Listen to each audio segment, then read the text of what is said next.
គមន៍រົບកោទូរដ្ឋប្រហារយោធាថៃនិងប្រកាសកាត់ផ្តាច់ទំនាក់ទំនងជាផ្លូវការ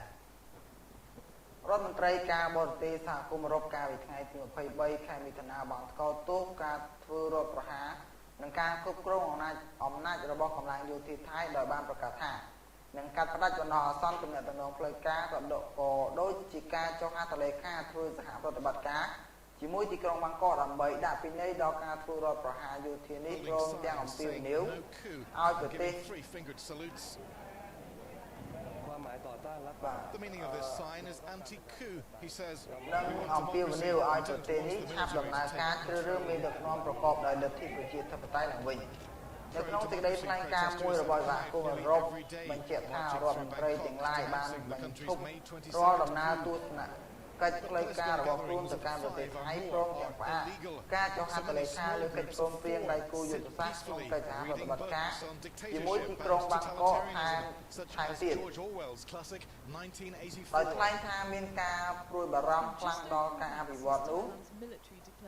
រដ្ឋមន្ត្រីសហគមន៍អឺរ៉ុបបានបញ្ជាក់ថារដ្ឋាភិបាលយោធាថៃ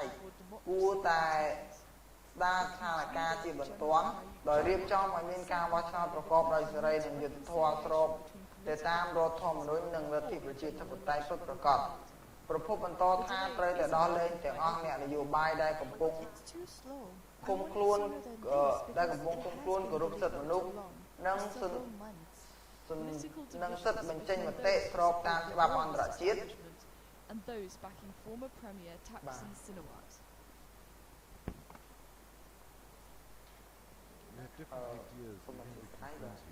សូមអធិស្ឋានផងដែរចា Despite martial law and a ban, small protests against military takeover held almost. ឥឡូវនេះនឹង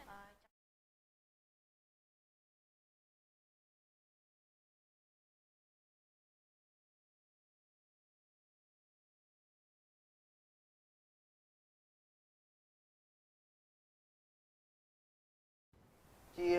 សមាជិកសហគមន៍អឺរ៉ុបកំពុងពិនិត្យមើលទំនាក់ទំនងយោធាជាមួយប្រទេសថៃប្រពន្ធបានបន្តថាមានតែការរៀបចំបោះឆ្នោតប្រកបដោយលក្ខណៈសេរីនិងយុត្តិធម៌ស្របតាមរដ្ឋធម្មនុញ្ញនោះទើបអាចធ្វើឲ្យមានទំនាក់ទំនងរវាងសហគមន៍អឺរ៉ុបនិងប្រទេសថៃត្រឡប់នៅកម្មភាពធម្មតាវិញសូមបញ្ជាក់ថាការពីដើមខែមិថុនាប្រមុខដឹកនាំរដ្ឋប្រហារយោធាថៃលោកប្រយុទ្ធច័ន្ទអូចាបានប្រកាសថាខ្លួនអាចនឹងរៀបចំរដ្ឋាភិបាលបណ្ដោះអាសន្នជាមួយនៅក្នុងខែកញ្ញាឆ្នាំ2014ដើម្បីពិនិត្យមើលការកែតម្រង់នយោបាយគឺការរៀបចំឲ្យមានការបោះឆ្នោតក្នុងឆ្នាំខាងមុខលោកច័ន្ទអូចាបានបង្ហាញព័ត៌មានអំពីដំណើរការនេះដោយបញ្ជាក់ថាប្រទេសថៃត្រូវការកម្លាំងយោធាដើម្បីដោះស្រាយបញ្ហាជាប់គាំងនយោបាយក្នុងប្រទេសដោយសារតែការបាតកម្មហិង្សាអូសបន្លាយពេលរាប់ខែរវាងបាតកោប្រឆាំងនឹងរដ្ឋាភិបាលលោកវិនីឡាបណ្ដាលឲ្យមានអ្នកស្លាប់និងអ្នករងរបួសជាច្រើនអ្នកផងដែរបាទនេះជាព័ត៌មានដែលតទៅក្នុងប្រទេសថៃគឺសហគមន៍អឺរ៉ុបក៏ទូរដ្ឋប្រហារថៃរដ្ឋប្រហារយោធាថៃនឹងប្រកាសកាត់ផ្តាច់ទំនាក់ទំនងជាផ្លូវការបាទចាទស្សនិកជនជាទីមេត្រីចាដោយគណៈពេលនេះពេលវេលាអន្តរជាតិក៏បានបញ្ចប់ទៅហើយចានឹងសូមសម្រាប់ឲ្យផ្លេតសិននិងត្រឡប់មកវិញនៅព័ត៌មានកីឡាចា